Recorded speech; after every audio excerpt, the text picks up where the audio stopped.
Hello and welcome to Up The Duff, our first episode of our brand new Cheltenham Town podcast. We've decided to launch it off the amazing news that Chris Clements didn't floss after a goal for the first time since December 2018.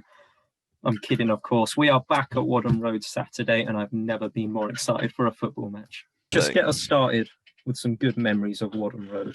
Yeah, I think that's a good place to start.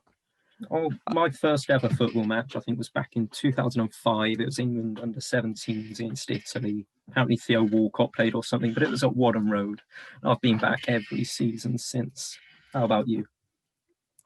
My first match was a 1-0 win against Lincoln in the 2009-10 season.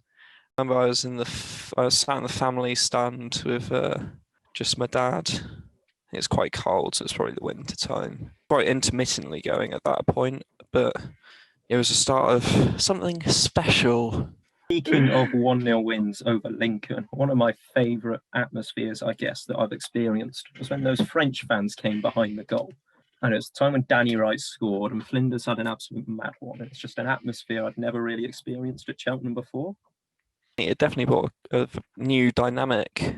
No, I certainly remember that.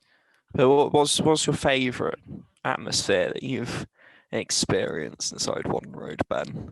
It's my favourite atmosphere is probably that Lincoln one, but beating Grimsby 3-1 in the National League was also pretty special. To me, the best atmosphere I've experienced at Wadham Road is probably the first half an hour of the West Ham game. Obviously, it didn't last. I can't remember when we went a goal down, but it was certainly a bit calmer from that point onwards. But a very weak goal to concede as well. No, it's one of the first times I'd certainly been in the stadium for a full capacity match.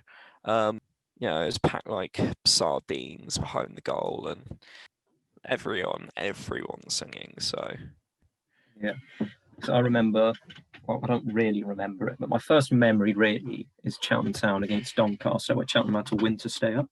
Obviously, I seem to remember it being a very good game. We won, pitch invasion. Now, had I remembered it, I could imagine that being a great atmosphere. I remember it being very full, very busy, lots of noise. And for some reason, the one memory that stuck with me was the mascot for Doncaster being a dog and putting his head into his hands after we scored. Now, I could have just completely made that up, but that's just something that I feel reminds me of Cheltenham for some strange reason. It's always very strange when you see a mascot at an away game. It doesn't happen very often, does it? It's kind of one of the reasons I think I made it up as a child. But it's stuck as a memory, and it's a Cheltenham Town memory. So, what would you say was the most memorable game you've seen at Wadham Road? Ooh, the most memorable game I've seen at Wadham Road is, to me at least, the 3-1 against Grimsby. Obviously in front of the BT Sport cameras. Probably the night we all thought that it was actually happening. We were actually going to win the league. We were going to be the champions. Yes. That was a very special night. Of course, one particular incident that stood out. That was obviously Harry Pell diving to win us a free kick, which Dayton scored from, and absolutely nothing else happened the whole game. It's always a fun game when we host Grimsby. I remember it was the 2-1 win when Pelly ran up to their fans by his ears, and 40-year-old men running 50 yards to have a go at him. I know, it's a beautiful scene. I empathise with the Grimsby fans at least a little bit, in the sense that, if someone does that to us, we'd be going mental too. But yeah, nothing beats that level of housery, as it were. That is the special part of football. If it happens to you, you hate it. If it happens to them, it is the greatest thing you'll ever see. Exactly, and that goes for so many things in football as well. You talk about time wasting too. Get to the end of game management. Oh yeah, of course, game management. It's only time wasting when it's against us. You get to the end of the game.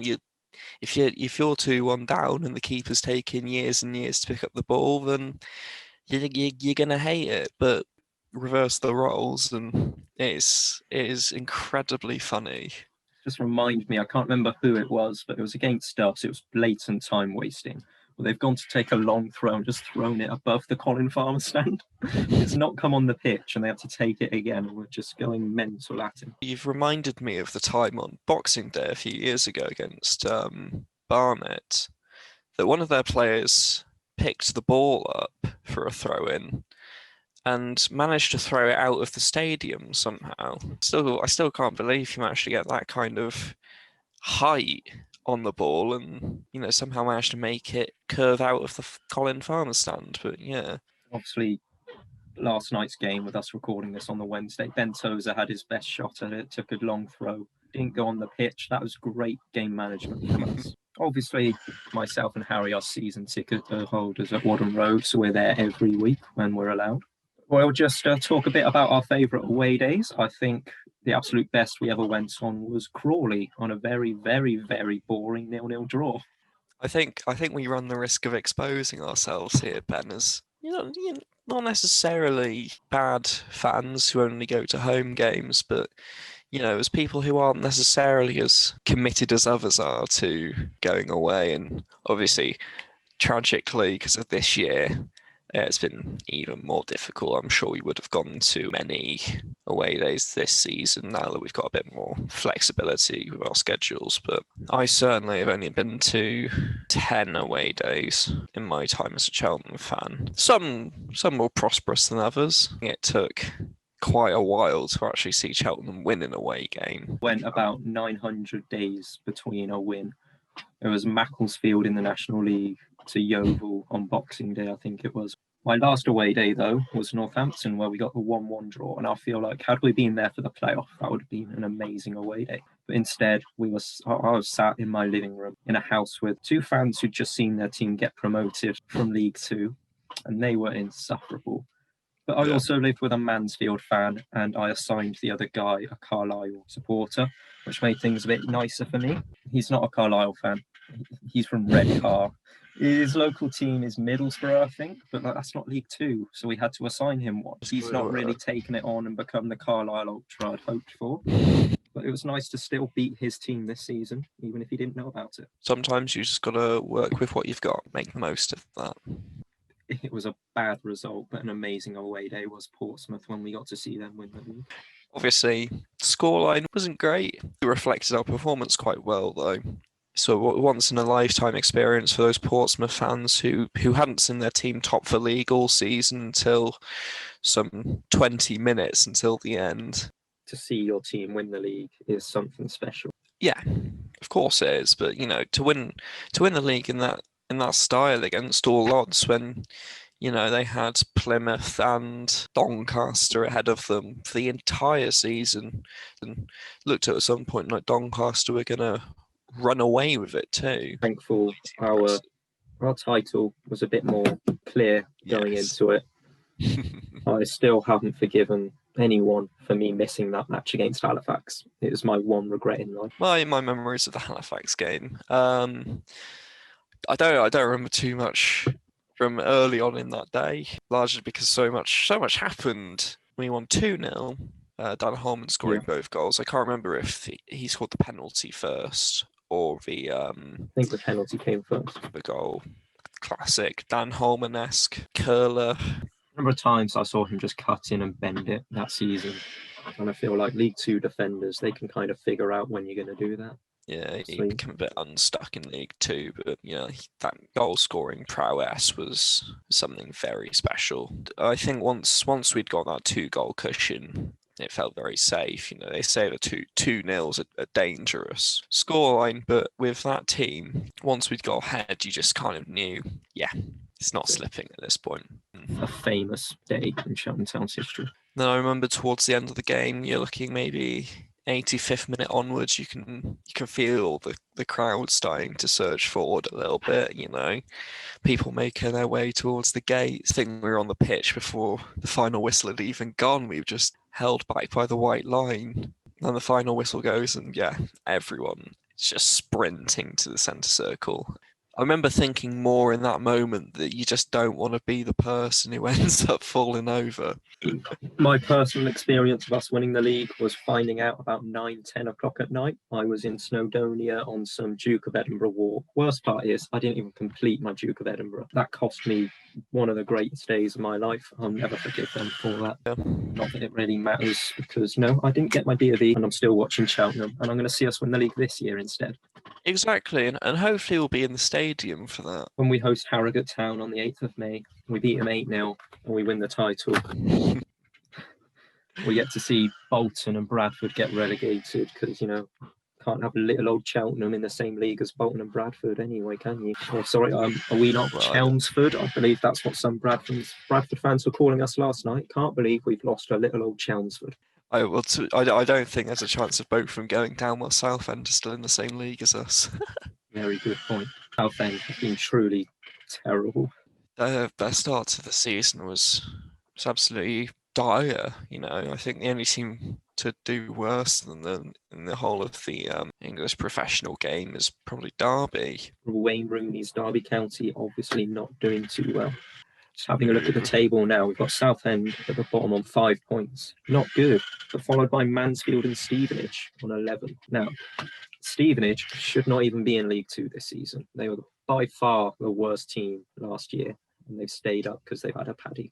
Incredibly fortunate that Macclesfield tragically folded, saved them from the ignominy of relegation. Obviously, there is nothing sadder seeing your club die. It was a very real fear over lockdown. So think maybe Cheltenham might not make it. Obviously, we're not the biggest club out there. I feel like the fans really came together and did absolutely everything they can to make sure that club kept going. I've got my cardboard cutout of me over by the mirror. I've got, for some reason, a picture of Doyle Hayes on plasterboard up on my wall. For any money to the club, I'm happy to do that. That's the thing. So many Cheltenham fans were incredibly gracious recently when the club pleaded to fans to donate their season ticket money, and I know I certainly donated, and I think you did too, Ben. There's nothing wrong with getting a refund. It should probably make it very clear. Everyone's position is different. Just because we're lucky enough to be able to say, yeah, you keep it, doesn't mean others can't, and we respect that. Exactly. But, a lot of Cheltenham fans did their club especially proud, I think, ensuring the club's at least short-term survival. Fingers crossed for the long term, obviously, but I think things are starting to look a bit brighter now. I feel like there's a way we could give back to the club, or they could give back to us, and that would be to allow the fans to rename the Speedy Skip stand. Now, when you think of famous football terraces, the Yellow Wall of Dortmund, the Kop at Anfield, the Holt End at Aston Villa, the Speedy Skip stand, it's not really got the same ring to it. So, sorry to derail your joke, Ben, but people do refer to it as the Presby Road End, and that is nicer than Speedy Skip stand. But I suppose I'm gonna let you segue, because I know how much this means to you. I know how much you'd love this player to have a Cheltenham stand named after them. I think we should really go back to a club legend. We should go back to that National League title winning era, and a player so instrumental in us staying in League Two, and rename the Speedy Skip stand the Pell End, just after the legend of Cheltenham Town. That's what something to really bring everyone together. What do you think? I agree. I think the Pell End would be a wonderful name for a stand. There's nothing suspicious about that name at all. Did all right. I now have a yellow card signed by the man himself. I didn't actually know that. I got a red card signed by Carl Storer as well. That was Pelly's idea. There could be other ways we could go. We could copy Aston Villa and look at the Gustav Holst End rather than the Holt End. When you think about it, there aren't really that many famous people from Cheltenham.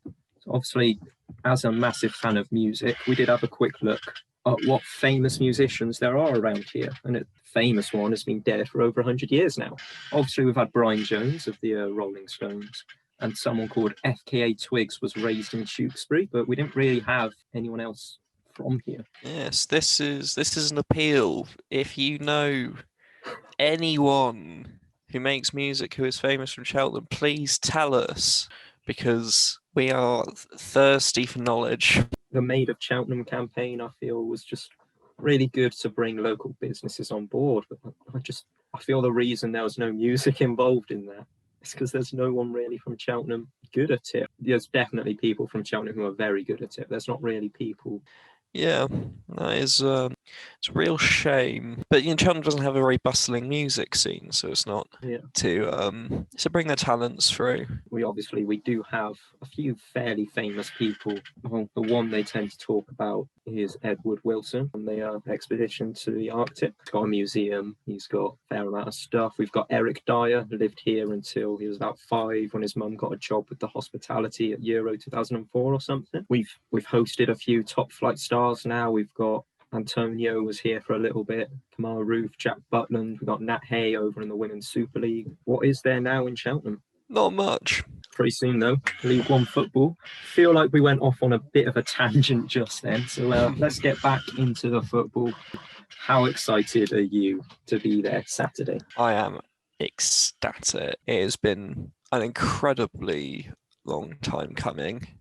Something like 266 days since fans were last in a professional match in England. Yeah, it's mental. I can't even remember what the last game was Port Vale, that very boring 0-0 at home. Right, yeah. Then that was probably the last game I went to as well. Didn't really go out with a bang, did we? Really. Painful memories of Port Vale costing us a trip to the Etihad. So sad. Yeah, they were... They're quite the bogey team for us now, thinking about it. Which is very annoying. Looking forward to Saturday's opponents. What memories have we got of Exeter? I'd say it was one of our first games back in the Football League, that horrible 3-0 defeat at home. That Connor Thomas penalty last season in the 90th minute where everyone just went mental. Well, I remember the first away day that me and you went on was Exeter away on a Tuesday night in 16-17. It was before Exeter had their nice new away end. We were on a very cold terrace. We got to watch Cheltenham lose 3-0. The first of the 3 goals being scored by none other than Ruben Reid. Like judging our progress, it's quite handy to do it against Exeter. We lost 3-0, then we've had a 2-goal lead and lost 4-3 in the end. But now it's much closer. We get 1-1s, 2-1s, and I feel like we can really see how much progress we've made. Well, that's the thing. Exeter City they're a very well run club. They've been at the sharp end of the table every season for the last 5 or so seasons. They've hilariously lost 2 or 3 playoff finals. So I think they're a good benchmark for the kind of club that Cheltenham want to be. One with stability both on and off the pitch. And to see us going toe to toe with clubs like that in the division is a good indication of where we're going. I feel like Saturday's game, probably one of the best that there could be to come back to. 2 informed teams. Exeter have won the last 3 in a row, scored 13 goals, but conceded 4. Obviously, Cheltenham are 7 unbeaten. It is 2nd versus 3rd, and I think it's an absolutely massive game for this season. I think it's going to be a very good game for neutral. Unfortunately, there will be no neutrals in attendance. For us, I'm bricking it. I'm very nervous, but also very excited. I feel like we are 7 games unbeaten. We're quite good at grinding results out, but we are coming up against an almighty team. You wonder how well we're going to cope with a team of that caliber. That I think what we've seen all season is that we've struggled against the weaker teams in the league, but we have managed to show our quality. When we've met bigger clubs, we beat Peterborough, we've beaten Crewe in the Cup. Cambridge was a good game. I feel like against these stronger clubs, we definitely can hold our own. That's the big worry, isn't it? Which Cheltenham team is going to show up? Is it going to be the team that makes light work of Forest Green and like Peterborough and Crewe, or is it going to be the team that struggled against Port Vale and Oldham and even Bradford last night for the first half of the game? The disappointing result for us was that 3-1 against Grimsby. Wasn't good at all. Exeter have just beaten them 4-1. They seem to be in form. Exeter beat Gillingham 3-2 in the FA Cup, and then a whopping 6-1 win against Colchester. But some brighter news. Exeter's last defeat was the game before that, a 2-1 home loss to Oldham. This is a team in quite incredible form. Their attack is making light work of some of the league's strongest defences. We have to make sure we don't get too ahead of ourselves, like we've shown on certain occasions recently. Obviously, our last defeat came to Oldham as well, so Oldham must be doing something right for a team that haven't finished top half in about 10 years. With this impressive attack, there must be a difficult decision to be made behind the scenes of who starts in goal for Cheltenham Town. What do you feel? Listening to the game last night with BBC Radio Gloucestershire commentary, they made a relatively good point about choosing to put Josh Griffiths in goal, which is about kind of building and fostering a relationship with West Brom. I do think that, there is something to be said about that. We might have certain contractual obligations with West Brom to play Josh Griffiths. I think Scott Flinders gives us a level of stability. So much more confident in his box. He commands his area, and obviously from last night's goal, that's not something Griffiths can really do. I feel assured with Scott Flinders in goal. Flinders came in with a iffy reputation as Butter Flinders. We weren't too sure what to expect. He's come in to really give a scare to John Flapp, who honestly, not one of the best goalkeepers I've seen. Not really at all. Very good. You look back and you still think it's a strange transfer. Scott Flinders had spent the last few years of his career in the non-league system. He'd been at Hartlepool, Macclesfield, York City, and Gary Johnson has signed him on a free transfer. He's come in with that reputation of Butter Flinders. At the time, I think everyone was a bit worried that this is a goalkeeper that might be costing us points, but with the right players around him, he has flourished.